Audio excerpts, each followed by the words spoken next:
This is the non-turreted American tank destroyer, the T110E3, a vehicle that is very, very fearsome in the Tier 10 matchmaker in World of Tanks Blitz today. It's got a great gun with 640 alpha, pretty good mobility, especially with the fact that you can run speed boost and go upwards of 43 kilometers per hour for 15 seconds. Not only that, but this tank has got some incredibly thick armor, probably some of the thickest armor in Tier 10. But not only are we going to be talking about the T110E3, but we're going to be comparing it to the FV217 Badger, the British Tier 10 tank destroyer. Another very heavily armored bunker of a vehicle. It's got very solid gun depression values going for it, meaning that if you work them correctly, this thing as well is getting some incredibly troll bounces. But not really troll, because it's got some pretty beefy armor going for it as well. So overall, both of these vehicles are very, very similar in the ways they play, but very different in the ways they work, because they've got different guns on almost every single aspect.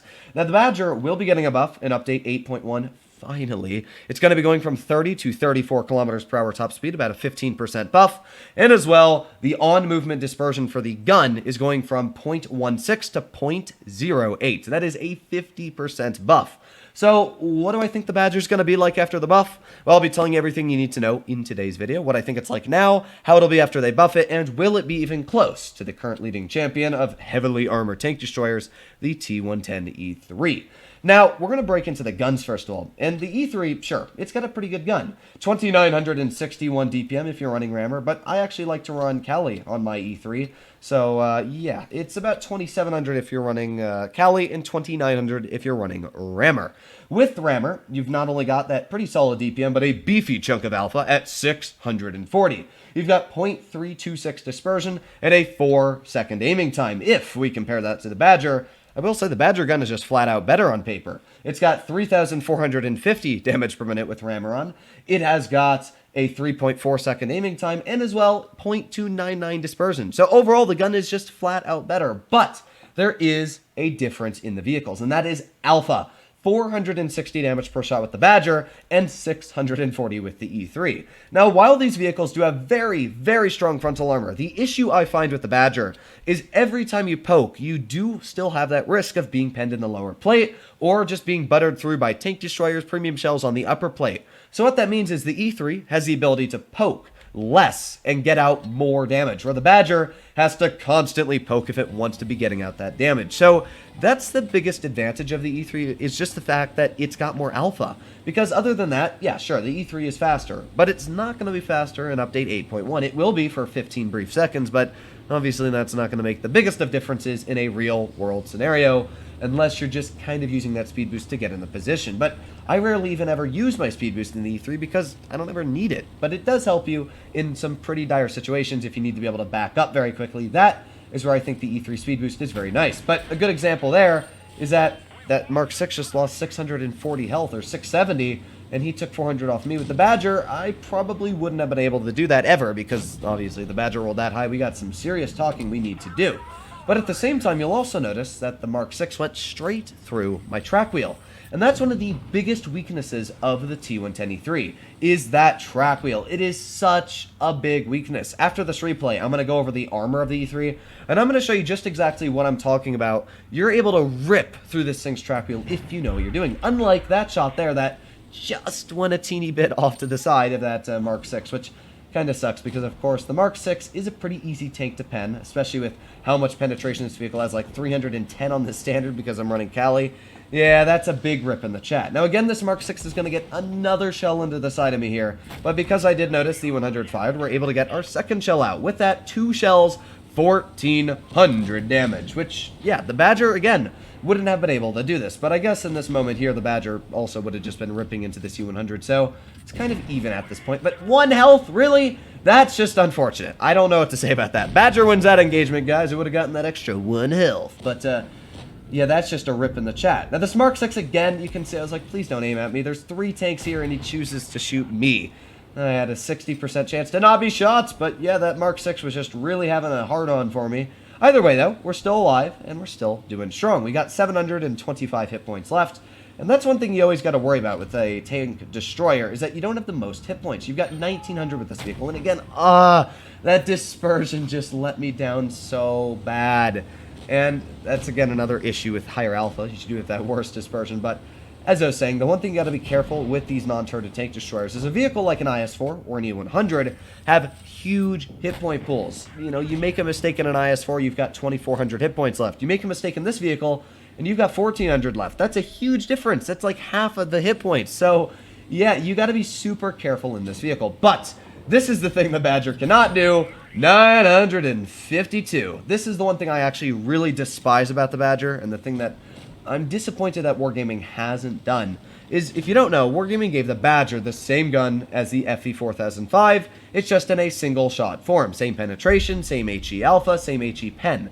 The thing that I am very disappointed in is the fact that the Badger does not get HESH. I can understand why the 4005 doesn't. It's an auto-loading tank destroyer, and that would be broken. But the Badger should have HESH with 600 alpha and like 120 pen. It's slow, and that would really help it.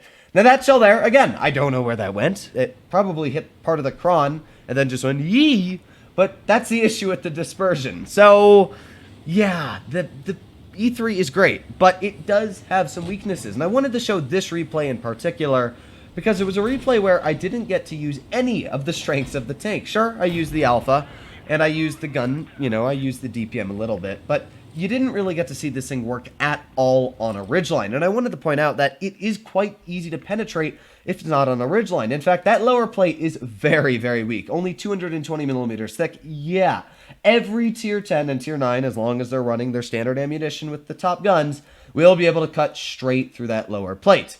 And that's where you want to run the E3 hull down. But people always say, oh, you might not be able to run it hull down. So I wanted to use that replay to expose it can still do very well on flat ground, but you got to run it a little bit more careful because vehicles like that Mark 6 cut straight through my vehicle. That first shot, as I did say, went through my track wheel. You can see just how incredibly thick the E3's track wheel is. Or not thick, weak, sorry, misspoke there. It's such a weak track wheel. Like, that's barely even angling. And you can see it goes straight through. That is a weakness, and it's a big weakness that you can expose. As well, you can actually shoot this spot right in the back of the E3, another very big weakness. But if you do manage to get hull down in this vehicle, oh mama, are you going to be strong? That's upper plate at 356 millimeters thick is incredible. You're never going to pen it. It's just, unless you've got a Badger with premium ammunition, you could pen it. But unless you're using a Badger, most tier 10s aren't going to be penning that. And obviously, that's where you play this tank is against most tier 10 heavies. So very, very strong. But I do need to point something out. You can penetrate this. As you can see, it's only 289 thick. And I never knew this. I actually was always thinking that it was like this, 400. I never knew you could pen the E3's cupola for a long time. But if any of you are watching the channel about, I would say maybe 2 months ago, I pulled out my E3, got penned about 4 times by 5A in the cupola, and rage quit. Yeah, that was one of the most sad moments of my life. And that's the issue with the E3 is that you can easily pen that cupola if it is using its gun depression because, of course, it becomes weaker on the angle that it does have. Fun fact there. But you do need to shoot the bottom part, just letting any of you know if you did want to try and shoot it.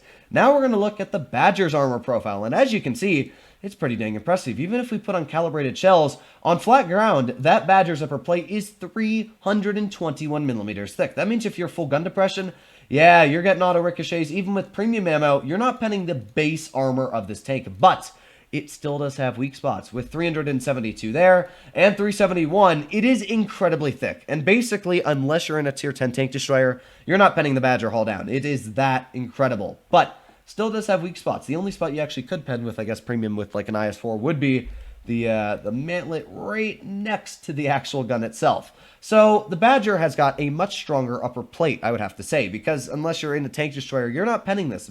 But at the same time, you can see that lower plate, oh boy, is that a big lower plate. It's thick. It's 250 thick, which means that some tier 9s will actually bounce you. In fact, if you angle that lower plate correctly, it's weaker. What?